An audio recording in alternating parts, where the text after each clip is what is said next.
questions because I have to ask you the questions that's coming from the streaming live. There are 4 people who already asked. The first one is Muhammad Hassan Suryana from our Yogyakarta Presidential Palace. He asked about what is a good strategy as the first step for us to face global competition related to human resources and economic competition. Should I say it one by one, or is it okay for me to say 4 questions? Yep. Okay. And here's another one from Muhammad Iqbal. Is coming from our Secretariat for the Vice President. In your opinion, where is, Indonesia have more than 250 million people here. We need to be cautious on certain issues such as jobs and poverty. However, we cannot avoid the tech development, artificial intelligence or manufacturing, etc.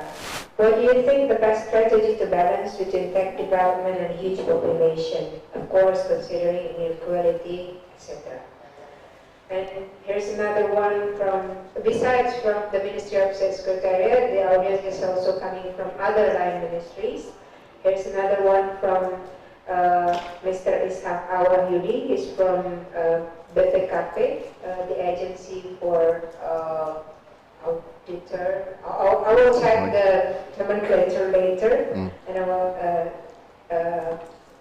say it to you. He asked about, in your opinion, where is Indonesia country status in the term of Industrial 4.0? You did mention about it a bit.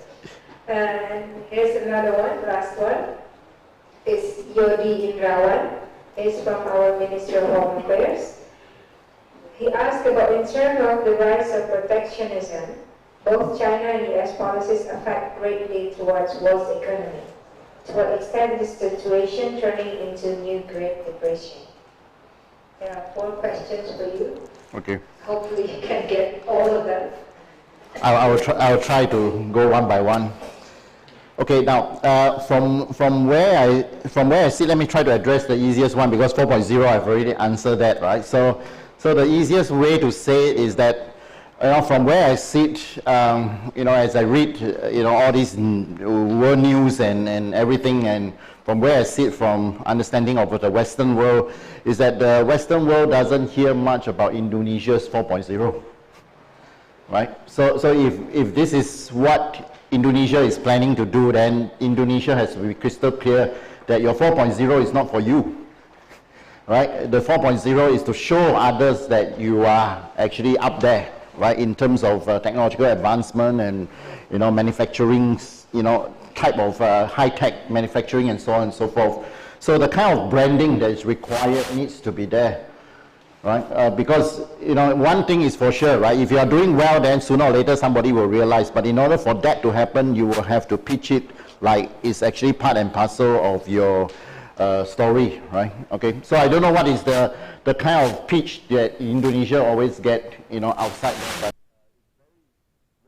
Indonesia is a relatively quiet, very humble country, whereby you do a lot of big things and powerful things, and finally says we are going to take control of ASEAN centrality, right? But beyond that, we don't hear much about what is Indonesia very special on, right? What should all the countries be running after Indonesia to cooperate on, right? And then I think that's critical, right? I think there's just not enough. Not that you're not doing good work, but people don't see that. Right, don't see that, because everyone is promoting everything about 4.0, Thailand, Vietnam, Malaysia, everyone is confused, like who is doing 4.0, who is doing 4.1 and 4.2, I mean, everyone is actually confused out there. Okay, so that's the long story short. Now the human resource training, right, and that's part of the challenge with the issues around the developing ASEAN countries. Okay, that basically we have a lot of people, right, which also comes with the development and equality issues as well, right? So we have a lot of people in Indonesia, for example. Now, how to develop in a way that some of these regions are just not running around, like Shanghai in China, and then the others are left behind. Right? It's actually very important at the national policy level to be able to address that, to see what kind of incentives should be put onto different regions. Right? In the car, I just heard from Zeno, is that, that we are going to have a lot more Balis around, right? So that, if you think about it this way, putting a lot of eggs in one Bali basket is good, but then there might be a few more Balis that we can think about in this country, so that, very simple, right? If you put a few provinces across Indonesia, and Indonesia has got thousands of islands, right? Just to make sure that Indonesia is known for the thousands of islands, it's actually good to space out your attraction points. Now, people only take care of Bali because every conference is Bali, right? And everyone goes to Jakarta because Jakarta is where everyone else is discussing important things. Everyone goes to Bandung because Bandung has got businesses and technology and everything. Now, these are the key ones, but these are the key ones that is probably only Jakarta and Bali is known to international arena, and that's good enough. You don't need a lot of Balis to confuse everyone. You need one good Bali, but you also need one good Bandung or equivalent, and on the high-tech space or whatever you want to call it. But you can also create a few other ports of different regions so that people actually know how big the country is, right? Right now, I can tell you for sure, if I were to ask New Zealanders, right, how much do you know about Indonesia, how big it is? Nobody would know that, Indonesia is a very big country by mass as well, that it actually spreads across, right, almost like, half the ocean type of, right? It's an extremely large country, and people actually think about ASEAN countries as small. They didn't really get the part that, Philippines is big, massive also, and, Indonesia has thousands of islands, and, Philippines also have thousands of islands as well. So I think, the policy that comes from up there, I think this is not supposed to be driven within the provinces, so it has to come from up there that, there's a few ports. And then Bill sounds like you might have to call the Chinese or not call the Chinese or call the Japanese, build linkages between all of them. Right, so that Bali is actually well linked to the other few provinces that you will be good for, right? Like linked to Jakarta, right? Linked to Bandung, and linked to a couple of provinces that you say, look, these are the 5 places that will actually make sure that people travel around a lot more in Indonesia. Not just come to Bali for a conference and go back, because people actually don't get what Indonesia is all about by just going to Bali. Everything is westernized, I'm sure. Right? Everything is so westernized that you really don't talk about, the street kind of things. So whenever I have New Zealanders who actually come to different countries in Southeast Asia or in Indonesia, I always say, try to walk on the streets. And then they will look at me like, oh man, that's a bit scary, huh? To walk on the streets. I say, no problem, just walk from the hotel to the meeting place if it's near enough. Have a taste of what it's like to be part of the community, right? Only then will you be able to appreciate what the environment is all about. How much do you have to pay to get a mineral water? How much do you have to pay? Yesterday I went to the Kinokuniya bookshop. Bloody expensive. I look at the books, it's like, whoa, what is this? Oh, I start thinking, make sure I don't add one more zero, right? So I keep looking, okay, how many zeros are we talking about here? And then I counted, my goodness, some of these books is like $80 US, And then I look, sorry mate, I'll try to contribute to the Indonesian economy, but this is not the way. So I actually put it back, and then I bought a few travel accessories that looks like luggage. That's very nice, it's like quite a good protection. And then I look at the pants, they are 3 times more expensive than those that I can get in Singapore. Same Kinokuniya, by the way, huh? The books, twice more expensive, at least twice more expensive. And I start thinking, hey, by actually going to some of these places, right, and Periplus is a bit cheaper, I think, right, Periplus, the other one at Plaza Senayan, right, so I walk in and check on these prices and try to get an understanding of why these prices, like, why are these books so expensive? Don't they think that who is going to buy them? Right. I mean, Indonesians are getting rich, I know, but but who is going to buy a $80 US book, just to read it and then finish it in about 1 day or 2 days? That's it.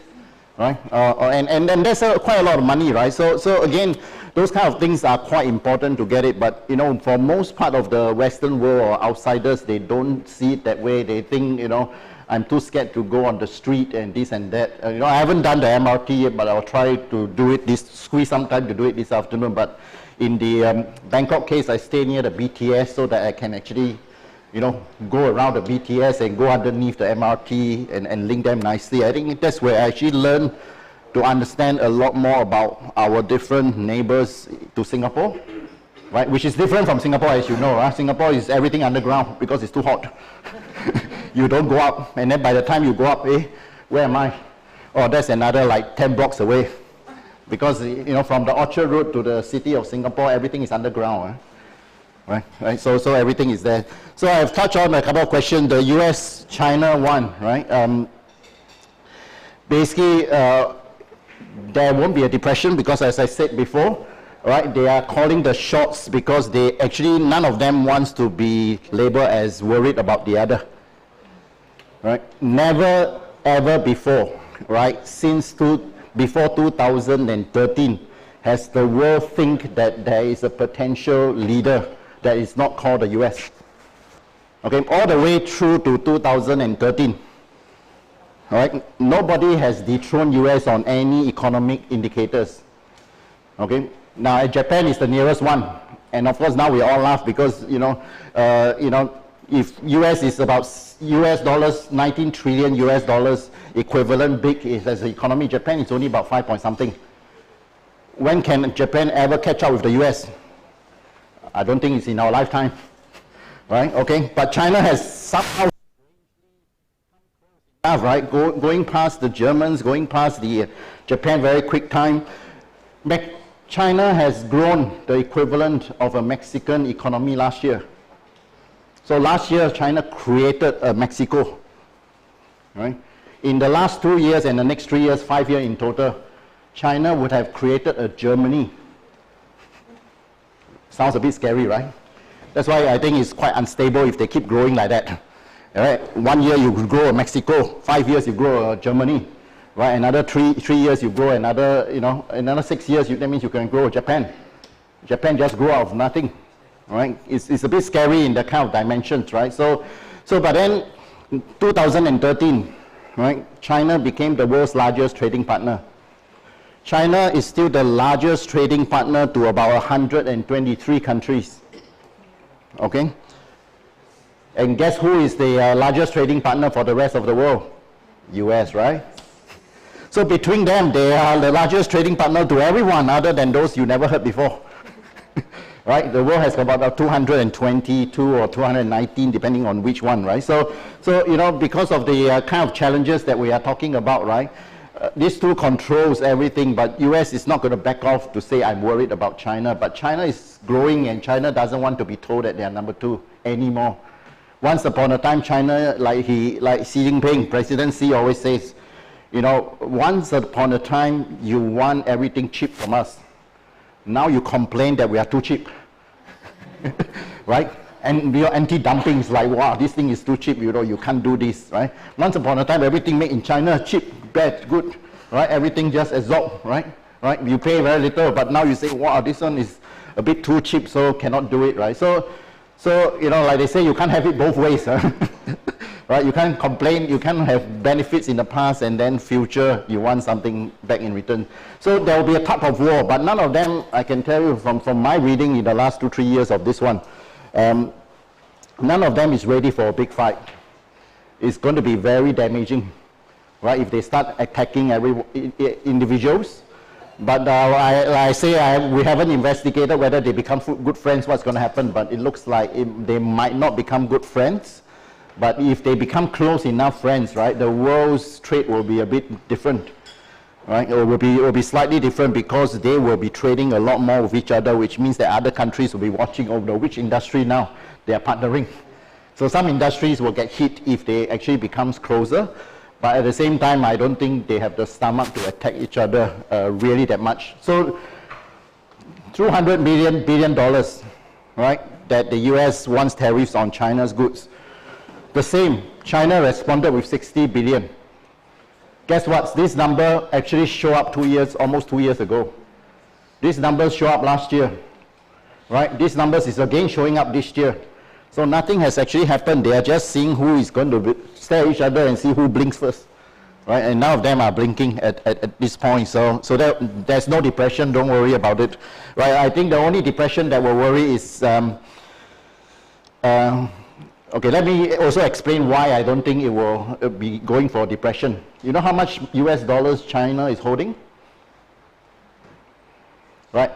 It's reduced to roughly 2.9 trillion US dollars. US dollars, So China is holding on to that kind of money. Okay? And the only reason why they didn't dump it and destroy US is because once you dump US dollars, the money keeps dropping. You lose money too, right? By throwing out, as if it's cheaper, right? So they are holding on to so much US dollars, so they don't want US to be decimated, right? Why would you decimate your own money? It's like, oh, my money is dropping like half while I'm carrying it, right? I mean, nobody wants that, right? So they are not dumping US dollars, but they do use some US dollars in the last few years on the Belt Road Initiative to buy things. Okay, listen to this. They buy using US dollars. But when those countries borrow money from China, right, they borrow yuan, renminbi. And the payment has to be coming back to them in renminbi or yuan, which means that they are doing a bit of balancing themselves onto the US dollars and their own currency. It's like we are important enough. The US dollars constitute about 61% of global transactions. In our lifetime, again, we will not see a currency that will displace the US dollars. It's too late. 61% is too big, right? Okay, so in our lifetime, right, I look at around, I think our age group won't have a chance to actually see that happening, but they are actually trying to balance themselves with the US dollars a bit more. Like, guys, let's use more yuan. Belt Road Initiative, right, infrastructure and everything. Borrow from me and pay me by yuan. I don't want US dollars anymore. I got too many of them.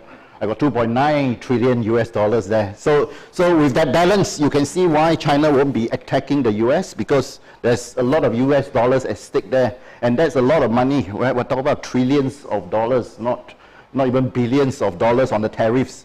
Those are billions. This is trillion. Right? So you won't be attacking the US dollar for that matter, right? So there won't be a depression for sure, right? The only worry that I have is whether China will actually sort of stop their growing patterns. They are growing too fast for the stability of their whole country, one country policy.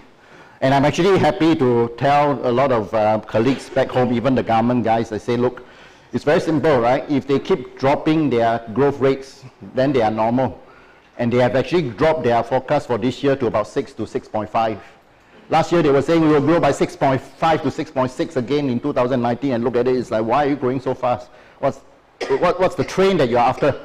There's no price, right? Xi Jinping don't say, I win the prize because I hit 6.5. I mean, who is giving him a prize? Nothing.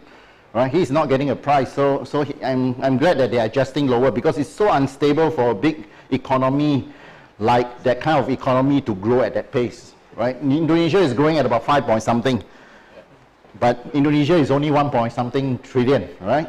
Right? So it's actually, if you're talking about 10 times the size of Indonesia, is growing faster than you. Something must be not right, right?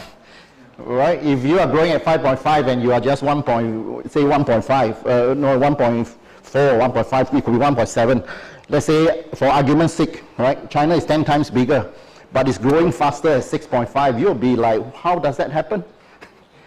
Right? No doubt they have more resources, but that growth rate is a bit scary. Growing in Mexico last year alone. Mexico was last year was the 15th largest economy in the world. Right, 5 years you grow Germany. Germany is the fourth or fifth largest economy in the world. I mean, that's a bit scary with that growth rate. I hope I've addressed most of the questions. You've already addressed all of them, Prof. You got a lingering question? Yeah, we do have 2 more questions. No problem. We'll conclude our session. But I think I'm going to ask one more time from this side whether there's somebody who wants to talk. this side. I'm really sorry about that, Nina. That's okay then. Sorry for this. We do have 2 questions left. Because after this we will have our next agenda, which is token appreciation, and then maybe we'll have our photo session. And You sure you don't want them to ask me the lingering question? Just 2 minutes. Okay, then. Okay. All right, lingering questions. 3 questions then. Myself first. Actually, this is a simple question. Okay. I'm interested about what you said before about how China built economy world, the strategy, and then maybe we have great differences. But in your opinion, this is the moment for America. They will the beginning of the end of their economic. Do you think this will happen? Thank you. The beginning or the end? Not the end. The beginning of the end. The beginning of the end. I don't think it's very. I think the infrastructure. I don't know whether you have traveled to the US. The airports needs to be saved, right? Maybe they can learn from Jakarta. With all these new buildings in the airport is way more sexy than those American ones. It's horrible, the airports, right? In the US, everyone complains to me about that. So it's not the beginning of the end, because the end, if we are talking about the beginning of the end of a creature that is close to 20 trillion US dollars, no, they will still be a very big factor in the world arena. They won't collapse like crazy, but they do have a lot of issues there because everything is heavily subsidized, like made in China and everything, so they owe China a huge deficit as well. Right, but it won't be the end. They will probably have to be more internal focus, and internal focus is what Trump promised them in his election. Right, I don't know whether you were there, when Trump was proposing these things. The reason why he won the election, one of those was because he said that we need to fix US. He was not playing the game that we need to fix everyone else. Right, he was playing that we need to fix US because the airport suffers, people are not, your salary, the income hasn't increased for 20 years in the United States, right? That's why when they say that, wow, you need to come and help us, everyone loves him, so everyone votes for him. So his strategy for winning the election was not about, dealing with somebody else. It was actually about internal challenges as well. It won't be the end. So they will have a major say, but then their say will be slightly reduced in power thanks to China and the developing countries as well. Because my understanding is that China has accidentally, not by design, by accident, become a big brother of developing countries, especially the United Nations. Some of you may know, right? Because developing countries, a lot more than developed ones. 100 over countries are developing. There's only a bunch of 30 over in the OECD that is classified as developed. So when it comes to voting, everyone has the same vote, right? So China is now becoming the person or the country that is sort of understands what the developing country is suffering from, and hopefully others will grow as fast as well. So it's not the beginning of the end. I don't know when will they end, but if you go through the history of the last few hundred years, there are countries that come and go, right? China was first. They were leading at 1500, right? And then after that, the Brits came in, and then the US has been around for the last 200 years. And I think everyone is now clocking the idea that China is back again. But that will be about 400-500 years ago that China was actually the largest economy in the world, or by far the supreme power at that time. So. Faisal first. Okay. Thank you for the opportunity. I will try to get this real quick. From the emerging countries point of view, it will be easy to say that fair competition is good for the economy, but from the developing country side point of view, that the free trade area or anything like that, like fair competition or so on, is then hard in Indonesia. The local company that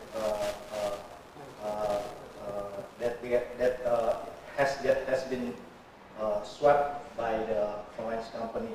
It's happened in many fields of industries. So, what do you think about this? Yeah, so as I mentioned in one of the slides, right, I mean, if we want to open up for foreign competition, we have to make sure that we have local champions, right? If you don't have local champions, you open it up for quick and easy money from foreign players.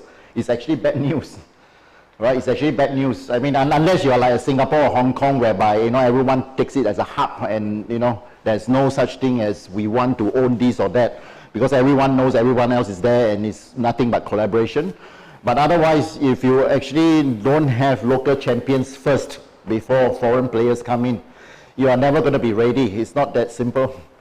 Yeah. So I understand. So you can say that we cannot go into a free trade area like RRNZ, FTA, like suddenly. So, but it has been taken by our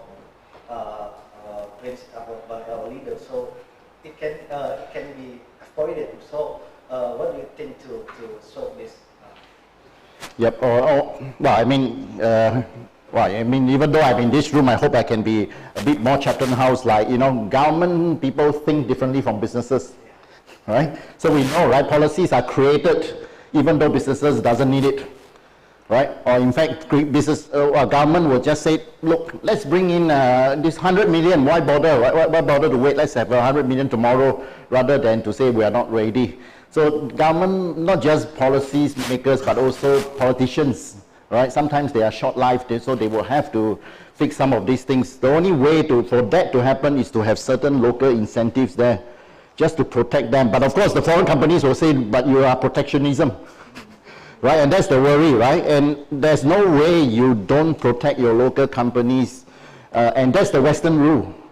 Now China is asking similar questions like, but why am I running on your rule that when you have big creatures come in, my small creatures all have to lie down to die? I need to protect my country, right? And so there are certain rules that is being questioned now, whether protectionism. Now who defines protectionism? Right? It's the WTO. The WTO, the same WTO that Donald Trump doesn't want anymore, right? Because he finds that he's restrictive. Right, and just to on the same example, right? Just to be funny on that side as well. When I talk to businesses, business says, you know, if a certain environment or certain country is no longer corrupted, I don't know how to do business there. Right, because they are not competitive, right? Because they are not competitive, so they rather say, hey, you take money, that's good. I know how to solve my problem. But now this guy don't take money anymore. What should I do? Right? That, you know, beyond asking you to take the money. So there's a bit of that kind of thing as well. And I must say, you know, there's no quick fix except that the government needs to listen to businesses and to only design policies that businesses want or get a bit more there. And in fact, the news there from my side is that in the last 1-2 years, when the Ministry of Foreign Affairs and Trade in New Zealand, you know, hire more people, put in more funding, they actually recruited a lot of, even the ambassadors from the business. Okay, so the new New Zealand ambassador to South Korea is actually the previous director of strategy for Fonterra, the milk company, right? And that's because you really need policy people or politicians, not politicians, but policy people and ministers to actually understand what is useful and what is not. Because when you have a disconnect there, that's the worry, right? We keep signing free trade agreements, but yet nobody knows how to use it, right? And that's true, right? Nobody knows how to use it, and nobody knows what is inside some of these agreements. Everyone is asking me, I don't know why they ask me, but they say, what is inside that New Zealand new enhanced partnership with Singapore? What is inside there? I say, you know, actually no one knows what is inside there, but the only thing that I know is that Singapore is going to park some aircraft in New Zealand, and everyone starts laughing. Right, because in Singapore there's no place to park aircraft. Right, so they park in New Zealand. I don't know why is it so far away, but of course, New Zealand has got a lot of place to park, as we all know, right? So the only thing I say, look, that's the only first thing that I hear. Right, let's talk about other things in future as they come through that huge document. So when those guys work on those documents, I don't know how much they actually.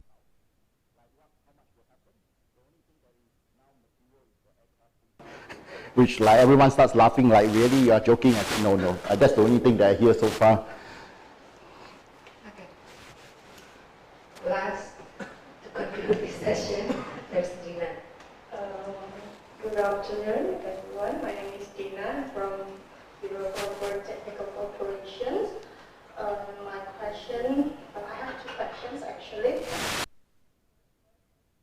In this uncertainty global economy and decreased multilateral spirit, what kind of policy that Indonesia needs in order to make successful partnership?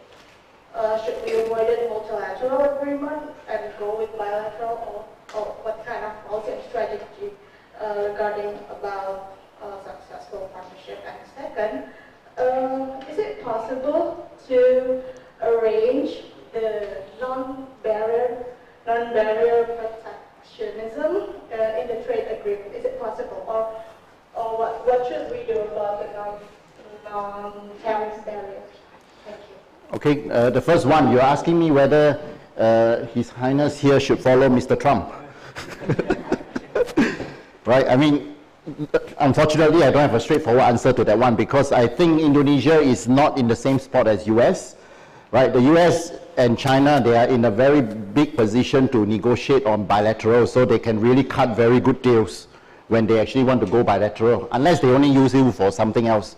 But Indonesia is sort of like somewhere in that middle group, right? So Indonesia is about the size of South Korea, India, you know, and Australia and so on and so forth. So it's in that middle group. And there's potential for some middle group like, you know, in the RCEP that is happening.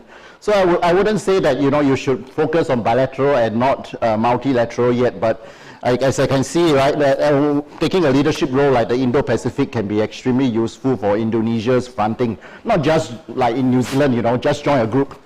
Right, New Zealand joins everything, by the way, so you know, no kidding, eh? Oh, there's a free trade agreement, let's join them. You know, we are there, and then, so I was dragged into, by the New Zealand government to join the Mekong discussion. And then everyone looks at me like, hey, Prof, do you know, they are all profs too, right, from the ASEAN group, right, or from all the ICs group, the good ICs, by the way. You know, they ask me, Prof, do you know you are following them? Huh? So, do you think why is New Zealand in Mekong? It's very far away. I say, you know, ask me again next time. I say, look, you know, they actually helped to set up the Mekong Institute, but they want to believe that the Mekong Institute is trying to drive towards something. But in the Mekong discussion last week, we asked the same question, right? All the bunch of us, including the Mekong guys and Mekong Institute. We asked the question, why should we set up a Mekong region within the ASEAN region, right? With a bit of Chinese connection, of course, Yunnan and so on.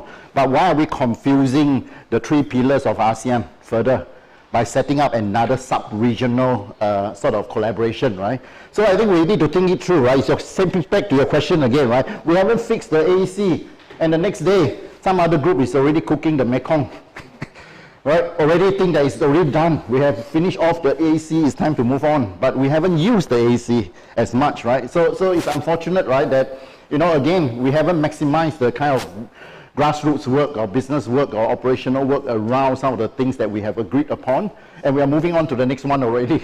Let's look into something else, and that's not very useful, even from perspective of public money. It's a wasteful exercise. Every time, you know, you sign all these free trade agreements, it takes years, right? Look at that 22 round RCEP, it's still not finished. I mean, it's probably 23 or 24 by now, I think. You know, it's still not finished, and that's a lot of people flying around just to meet, and then like some of the ASEAN negotiators was telling me in one of those sessions in Wellington as well, they say, Indians are frustrating. We agree on something in the morning, they change after lunch.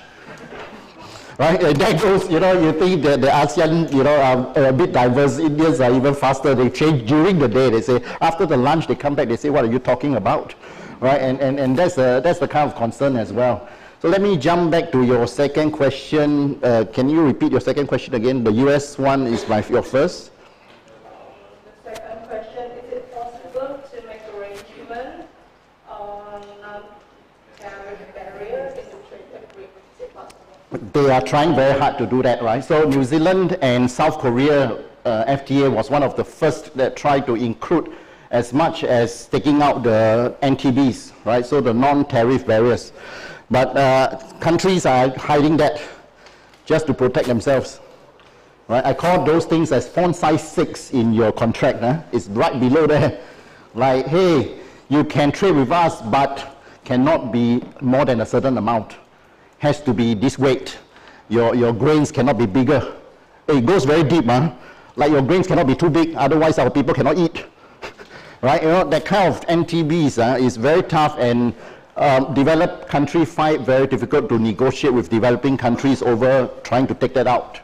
Right? So unfortunately, at this point that we understand, and in the recent summer, as in 3-4 months ago, I supervised a study for the Ministry of Business Innovation and Employment in New Zealand, studying NTBs, what is the effect on FTAs.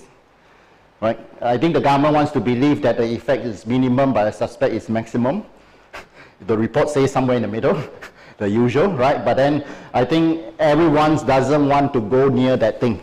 Right? There are two things that I know that most policymakers doesn't want to go near, if I can be truthful about this. First is to ask the question, is some of the free trade agreements useful? Nobody wants to investigate that, right? Try to hunt for Google or whatever. Nobody wants to investigate that because it throws a big can of worms. Like, you know, all this money go to waste. I'm sure some of the free trade agreements are useless, but, you know, but no one wants to find out, right? That's one. Second one is that also no one wants to find out that all these free trade agreements is useless also because the NTBs are way more problematic. Right? And because of that, I think people will lose jobs, and employment is going to be an issue in the government for some reasons as well, even in New Zealand. So they don't want to listen that FTAs are not useful and NTBs are stronger and it's causing a lot of damage, but I suspect that NTBs are causing a lot of damages to some of the FTAs. It's very difficult to go away because there is a bit of built-in protectionism inside there as well, just to protect some areas of trade, you know, things that are more strategic for some countries than others. Okay, thank you very much, Prof. I think it's less than enough, actually, for you to present a whole lot of things for us, almost 2 hours straight, about the opportunity there and the worries that we should anticipate in order to have cooperation with China, for instance, because in my experience, when I do my job, that you do write about China, present white paper there.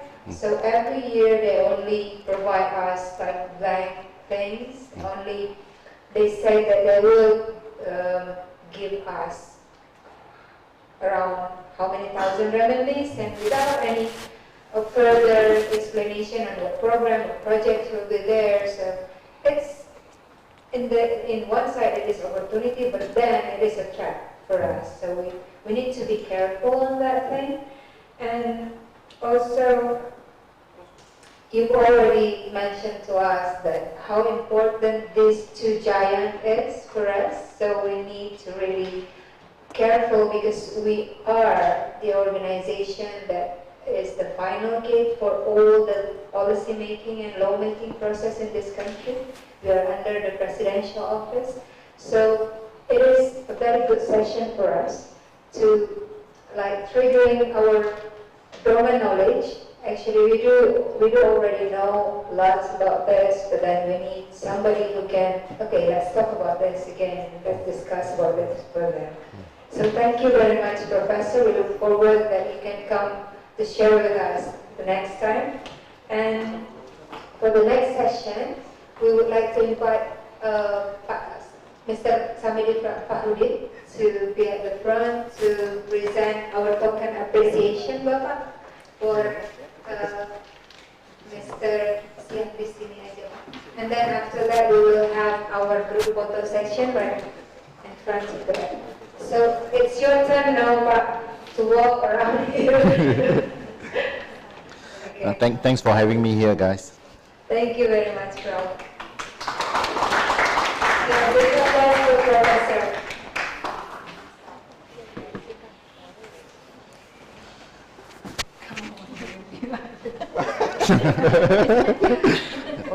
I thought he's presenting. I thought he's presenting himself. Okay, this is a gift for you. Ini dari Jogja ini modelnya. From Jogja.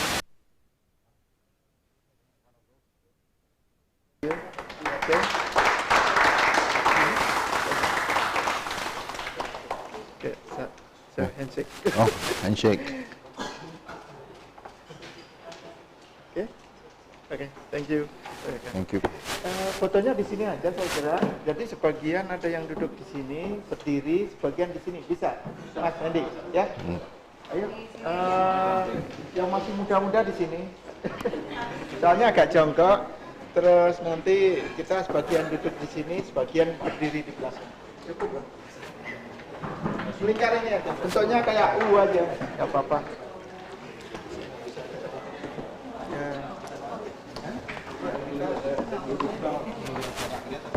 Kita ada di sini nanti, kita berjajar di sini, sebagian di sini, terus nanti yang muda-muda sebagian di sini agak jongkok gini ya. Oh sorry, We move to it. Okay, come. Yes, sir. This one is to go.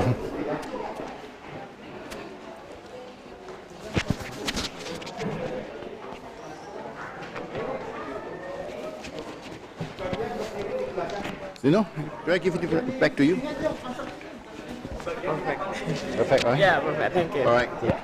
Actually, I don't even need the mic. My voice is Oh, good okay. enough. Yeah. So half the time I was not Yeah. using it. Thank you.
Dadah.